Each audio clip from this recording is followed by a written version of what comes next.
हरे कृष्णा। राष्ट्रीय भक्तों का हार्दिक स्वागत है आज के श्री कृष्ण जन्माष्टमी स्पेशल भगवान कृष्ण के दिव्य गुणों की चर्चा में। तो हम लोग चर्चा कर रहे थे, तो अभी तक 10 दिव्य गुणों के बारे में चर्चा कर चुके हैं। आखिरी जो किए थे हम लोग, फ्लुएंट, कृष्णा इज फ्लुएंट। और 11वां गुण है हाईली लर्नेड। भगवान कृष्ण अत्यधिक मात्रा में, लर्नेड को क्या बोलेंगे? हाँ, शिक्षित है। So when a person is highly educated, learned कौन है? यानी लर्नेड मतलब शिक्षित कौन है, किसके पास शिक्षा है, या कौन विद्वान है? कैसे पता चलेगा? So when a person is highly educated and acts strictly on moral principles, he is called highly learned. कि जो हाईली एजुकेटेड होता है, जिसके पास ज्ञान भी होता है, और वो फिर जो नैतिक सिद्धांत है, मोरल वैल्यूज, उस पे पूर्ण रूप से स्थित रहता है, उसको लर्नेड बोला जाता है। A person conversant in different departments of knowledge is called educated, and because he acts on moral principles, he is called morally stout. Together, these two factors constitute learning. इसको बोलते हैं लर्निंग।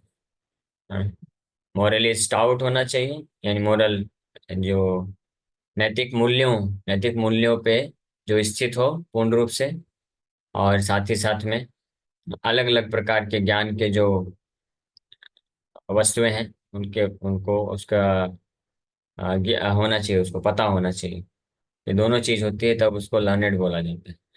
और इसी प्रकार के जो लर्नेड यानी विद्वान होते हैं, गीता में भगवान बताते हैं, विद्या विनय संपन्ने, ऐसे लोग विनय संपन्न होते हैं। तो भगवान कृष्ण इसलिए पूर्ण रूप से वो तो मोस्ट हाईली एजुकेटेड है, क्योंकि जितने भी डिपार्टमेंट्स ऑफ नॉलेज हैं, उसका पूरा ज्ञान भगवान के पास है। और भगवान हमेशा मोरल प्रिंसिपल्स पे स्थित रहते हैं, क्योंकि हाईएस्ट मोरल प्रिंसिपल क्या कहता है, हमने सुबह चर्चा किया था।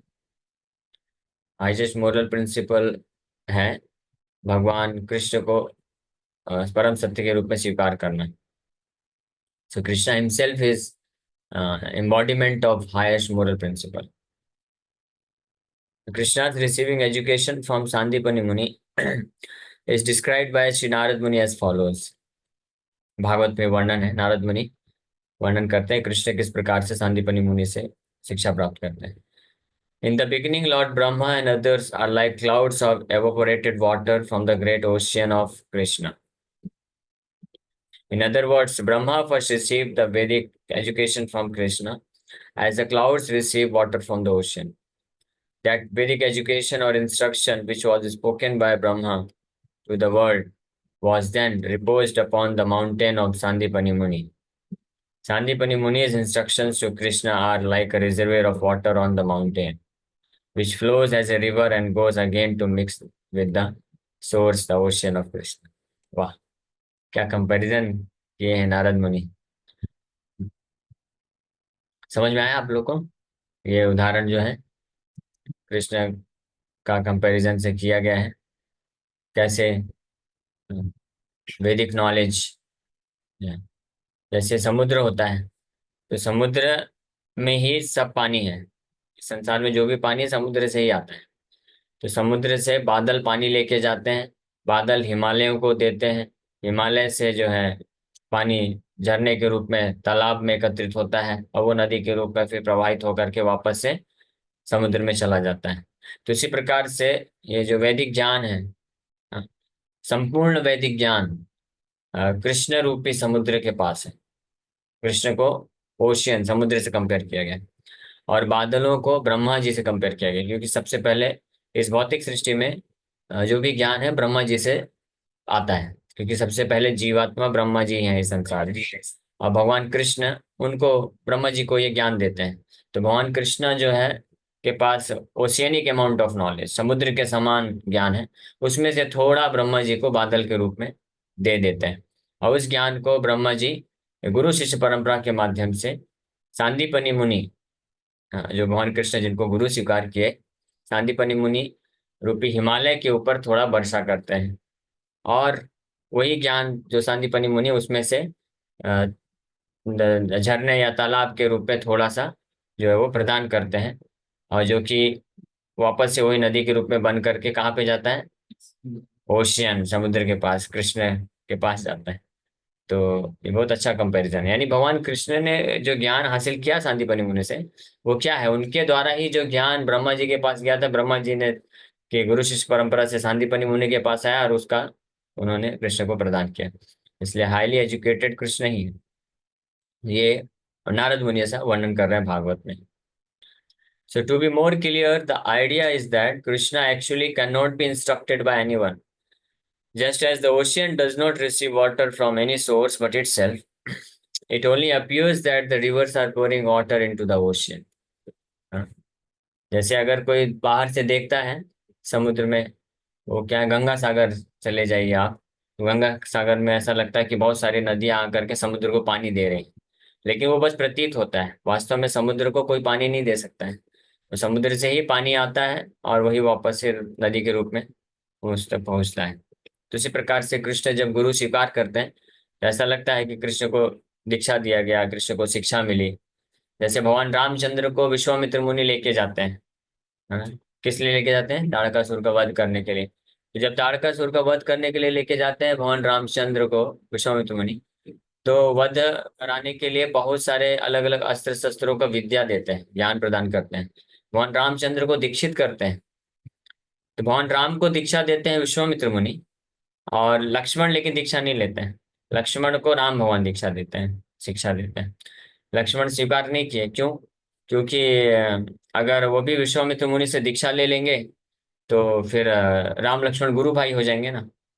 हाँ? तो लेकिन लक्ष्मण हमेशा अपने आप को सेवक मानना चाहते हैं, राम का सेवक बनना चाहते हैं। इसलिए लक्ष्मण फिर राम से शिक्षा लेते हैं, दीक्षा जो है विश्वामित्र मुनि राम को देते हैं, और उन्हीं को सारे मंत्र, अस्त्र शस्त्र चलाने की शिक्षा प्रदान करते हैं।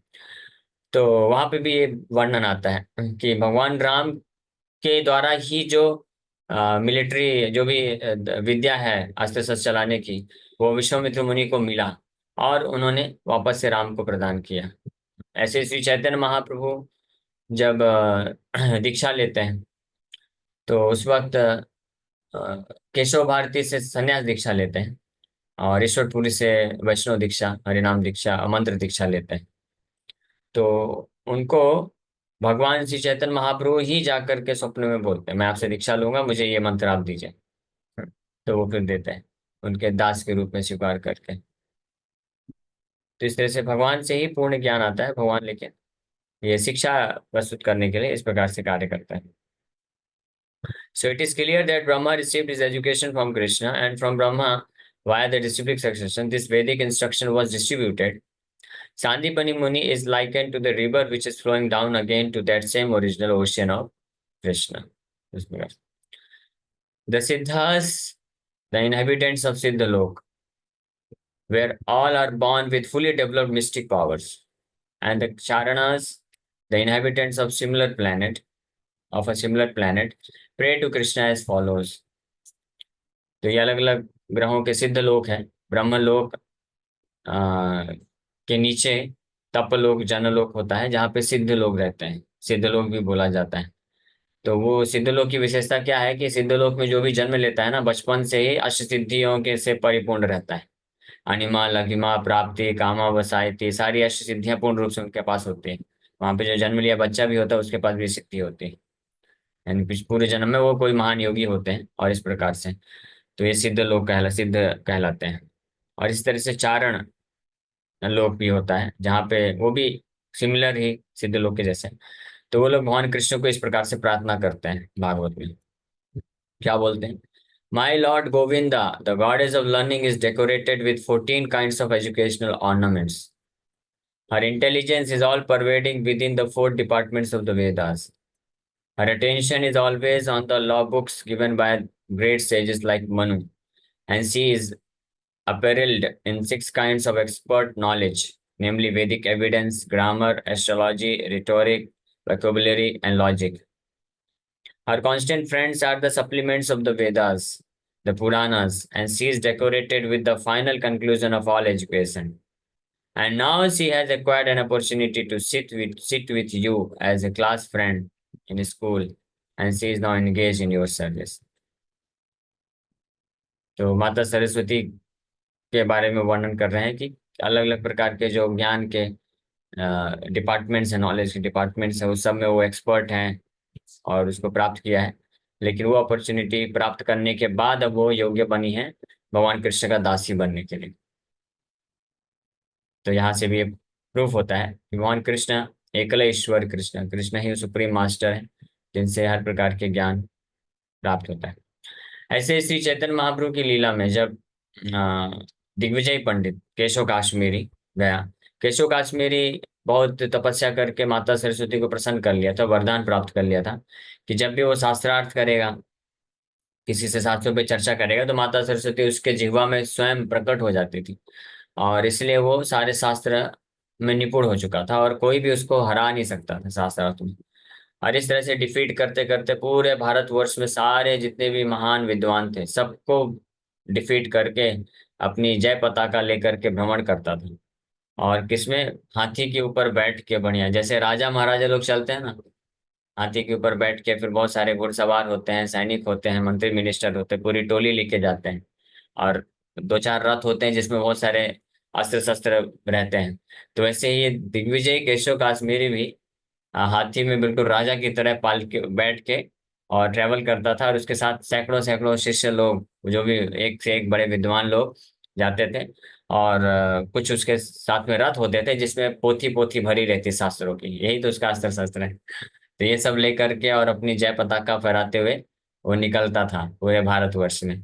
और जैसे ही लोगों को पता चलता था, बिल्कुल जब जाता था किसी गांव में, किसी नगर में प्रवेश करता था, तो शंखनाद होता था और घंटे बजाए जाते थे, है ना। परम विजयी और परम विख्यात दिग्विजयी पंडित केशव काश्मीरी महाराज की जय पधार रहे हैं, इस प्रकार से जय घोष होती थी उसकी। और बड़ा आनंद में रहता था हमेशा। तो इस तरह से वो प्रवेश किया था नवद्वीप में। नवद्वीप के सारे जितने विद्वान लोग थे, नवद्वीप में लाखों की संख्या में एक से एक विद्वान लोग थे, इतना उस वक्त नवद्वीप का स्थिति था। तो सारे विद्वान लोग डर गए, यार इससे कौन लड़ेगा, इससे कौन शास्त्रार्थ करेगा, हम तो अपनी बुद्धि से शास्त्रार्थ करेंगे, हमने जो शास्त्र पढ़ा है। लेकिन ये तो साक्षात सरस्वती माता इसके बिहाफ में शास्त्रार्थ करते हैं, तो उनसे कौन जीत पाएगा। तो सब लोग सोचे कि निमाई को लगा देते हैं। निमाई पंडित बालक हैं, उस वक्त 9 10 11 साल के बालक थे। तो अगर निमाई से लड़ा देते हैं, निमाई अगर हार भी जाएगा तो बोलेंगे देखो हमारे तो नवदीप के अपने बालक को ही हराया ना आपने। और अगर निमाई ने हरा दिया तो बोलेंगे देखो बालक ने हरा दिया, तो बाकी लोग का क्या कहना। इस तरह से वो, तो निमाई के सामने जब पहुंचे केशव काश्मीरी, तो भगवान, ये बड़ा लंबा प्रसंग है लेकिन शॉर्ट में मैं बस बता देता हूँ। तो फाइनली भगवान जब डिफीट कर देते हैं, शास्त्रार्थ, शास्त्रार्थ भी नहीं करते हैं एक्चुअली, भगवान बोलते हैं आप गंगा माता के, मैं आपकी गंगा की महिमा सुनना चाहता हूँ आपके मुख से। मैं क्या शास्त्रार्थ करूंगा, मैं तो एक अबोध जात बालक हूँ। आपसे मैं, आप इतने परम विद्वान हैं, आप, मेरा सौभाग्य है कि आप आ गए हैं सामने, तो आप कुछ गंगा की महिमा का वर्णन करिए, मेरी इच्छा है सुनने की। तो दिग्विजय बड़ा प्रसन्न हो गया। और बताया गया है कि जैसे आंधी चलती है ना, आंधी की तरह श्लोकों का उच्चारण कर रहा है। और कुछ ही समय में 100 श्लोकों को फटाफट, वो रट के नहीं आया था कहीं से, ऑन द स्पॉट 100 श्लोकों की रचना कर दिया गंगा माता के इस गुणगान में। और निमाई पंडित उसके जिन जिन श्लोकों में जो जो दोष था और अच्छी अच्छाई थी उसको बताने लग गए कि आपने 64 नंबर श्लोक में ये जो बोला है, इस शब्द में ये गड़बड़ है, ये दोष है, ये 5 दोष है, ये 5 अच्छाई। तो वो आश्चर्यचकित हो गया, अरे ये बालक, मैंने तो आंधी की जैसे इतने सारे श्लोक बोले, और ये बालक सुन भी लिया, समझ भी लिया, और दोष भी बता रहा है। और जब दोष को पता चल गया तो बेचारा पानी पानी हो गया, पूरा पसीना छूट गया उसका, इतनी बेइज्जती महसूस करने लग गया। और गया फिर। निमाई बोले कि कोई दिक्कत नहीं, हो जाता है कभी कभी, है ना, देवता लोग भी कभी कभी युद्ध में हार जाते हैं, लेकिन इसका मतलब ये नहीं कि जो है उत्साह खो देना चाहिए, आप जाइए। हाँ, भीम भी ऐसे ही बोलते हैं, भीम युद्ध में एक आध बार कभी कभी दुर्योधन आदि जो पार्टी है भीम को डिफीट करने लग जाते हैं, और वो लोग हंसते थे, तो भीम बोलते थे इतना हंसना क्या है, युद्ध में तो ऊपर नीचे चलता रहता है, देवता लोग भी कभी कभी हारते हैं। तो केशव काश्मीरी को भी भगवान बोले आप आज थक गए हैं, क्योंकि इतना दूर से आप ट्रेवल करके आए हैं ना। एसी गाड़ी तो है नहीं अभी, वो तो बाद में कलयुग वाले लोग आविष्कार करेंगे, तो आप तो अभी हाथी में बैठ के आए, इतना ट्रैवल किए, थक गए हैं। आप जाइए, विश्राम करिए आज अच्छे से, गंगा में स्नान करके अच्छे से विश्राम करिए, कल फिर से आइए, कल आप अपनी विद्वता का प्रदर्शन करिए। तो वो तो बेचारा गया, और सो नहीं पा रहा है रात को, इतना हालत खराब हो गया उसका। माता सरस्वती को प्रार्थना कर रहा है, ऐसा आपने मेरे साथ क्यों किया, मुझे धोखा क्यों दिया, आपने तो वरदान दिया था कि मुझे इस संसार में कोई भी व्यक्ति हरा नहीं पाएगा। ऐसा बोलते बोलते बोलते उसको झपकी लग गई। और झपकी लगी, माता सरस्वती स्वप्न में आती हैं कि मेरा वरदान झूठा नहीं है। क्यों? मैंने आपको वरदान दिया था, इस संसार में कोई नहीं हरा पाएगा आपको, लेकिन जिस व्यक्ति ने आज आपको हराया है वो कोई साधारण, इस संसार का कोई साधारण विद्वान नहीं है। वो तो मेरे भी स्वामी के स्वामी हैं, मेरा भी वो मेरे स्वामी हैं, उनसे ही मेरे को सब शिक्षा मिलती। तब फाइनली माता सरस्वती की कृपा से वो जान गया, यशो काश्मीरी की निमाई पंडित और कोई नहीं है, भगवान कृष्ण है, the original propagator of all kinds of knowledge, हर प्रकार के ज्ञान के को प्रदान करने के इनॉग्रेटर हैं। तो इस प्रकार से माता सरस्वती भी कृष्ण की दासी हैं, और उनके ही सेवा के लिए वो ज्ञान प्रदान करती हैं। तो इसलिए जो भक्त कृष्ण का सेवा करना चाहते हैं, तो माता सरस्वती उन भक्तों को, वो सरस्वती माता का पूजा ना करने पे भी माता सरस्वती खुद उनके जीवा में आकर के ज्ञान प्रदान करते हैं। इनफैक्ट ऐसा बोला जाता है, जो भी भक्त भगवान कृष्ण की सेवा के लिए जो भी गुणगान करते हैं, ज्ञान देते हैं, तो वास्तव में सरस्वती माता उनके जीवा में आकर के उनको मदद करती है।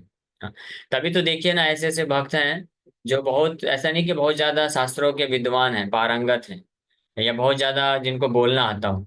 इस्कॉन में देखिए, स्पेशली इस्कॉन के भक्तों को माता सरस्वती का विशेष कृपा मिलता है। हाँ, ऐसे ऐसे भक्त हैं जो कभी बोलते भी नहीं है, कभी प्रेजेंटेशन, 10 मिनट का प्रेजेंटेशन भी नहीं दे पाते हैं, इस्कॉन में आकर के 6 महीने, 8 महीने, एक साल में ही प्रभुपाद जी के नियम का पालन करते हैं, जो प्रभुपाद जी बताए हैं, 16 माला जप करना, प्रभुपाद जी को शरणागत हो जाते हैं। और प्रभुपाद जी की बुक्स पढ़ करके, सुन करके भक्तों से वो 1 1 घंटे, 2 2 घंटे भी प्रवचन दे देते हैं। ऐसा बोला जाता है, एक फेमस बात है कि इस्कॉन के भक्तों को माइक नहीं देने का, अगर समय कम हो तो। माइक देंगे, बोलेंगे 15 मिनट है प्रभु जी आपके पास, 15 मिनट नहीं है, कम पड़ जाएगा। और वो 1 1 1 घंटे, 2 घंटे वो बोलते रह सकते हैं। क्यों? माता सरस्वती खुद जीवा में आ जाती है। ये तो मैंने खुद एक्सपीरियंस किया है, मेरे पास तो कोई खास योग्यता नहीं है।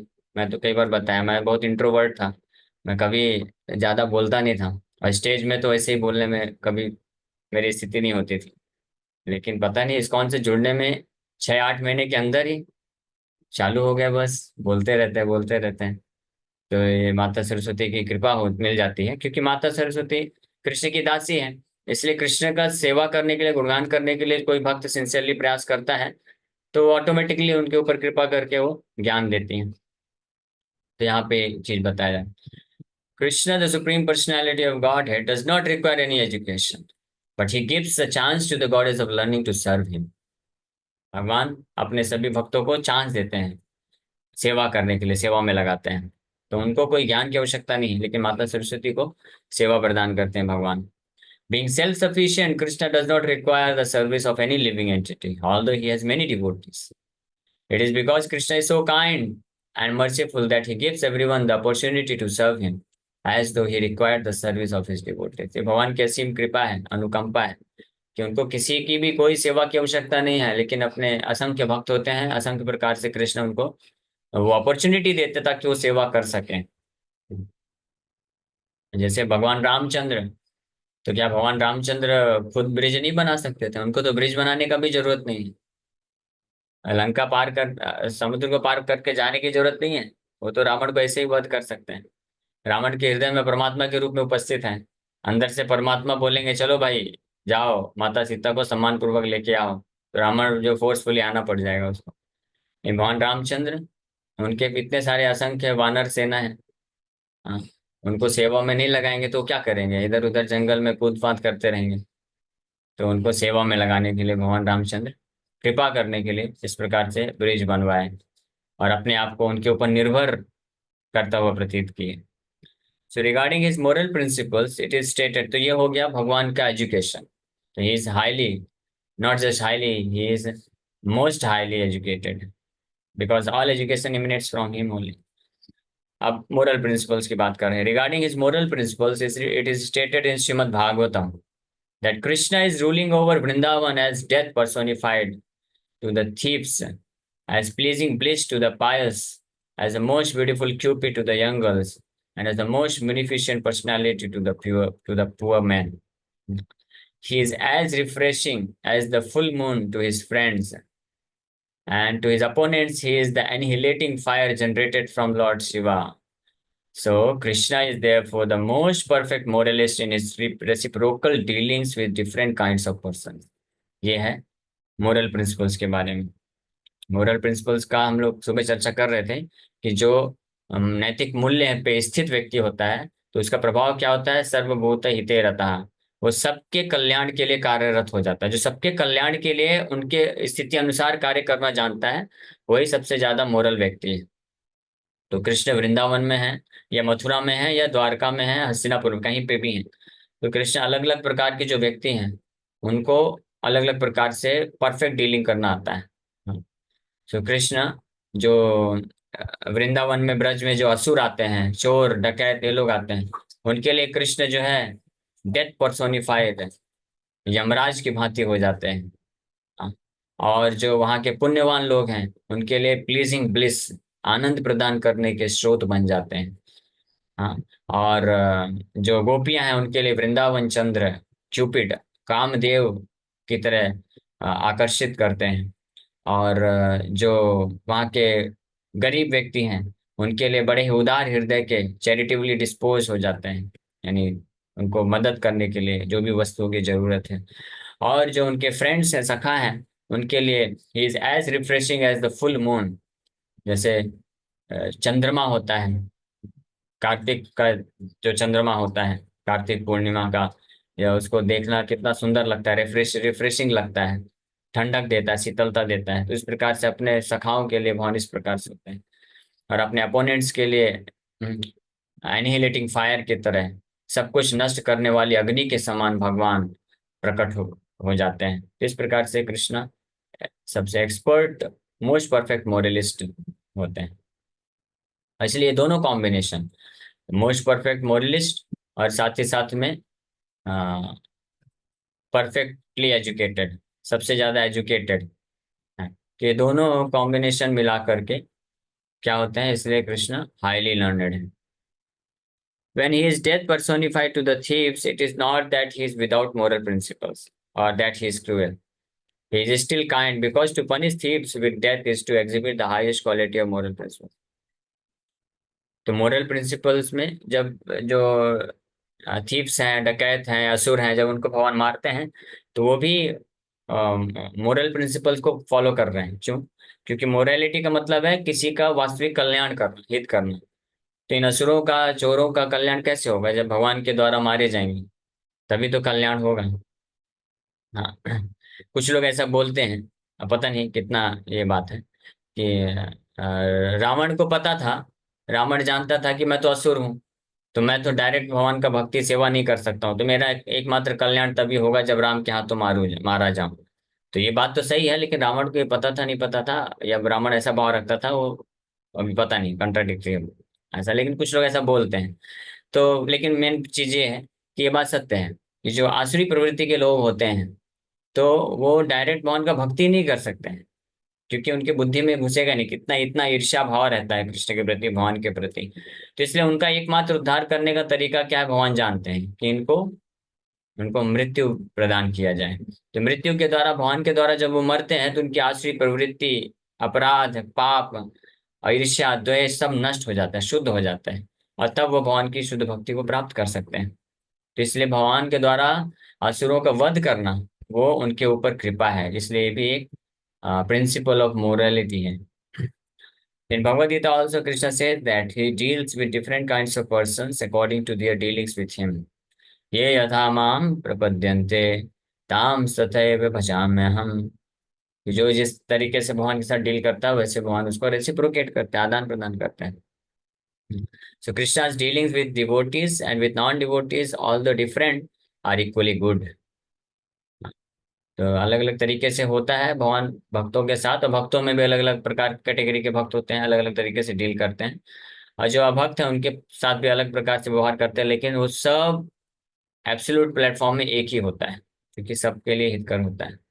Because Krishna is all good, his dealings with everyone are also good. Krishna जो है is all good, that's why his dealings are also good, all good. हाँ, कृष्ण किसी को मारे या किसी की रक्षा करे, वो दोनों में ही उस व्यक्ति का लाभ ही होता है। Okay, so thank you very much. Hare Krishna.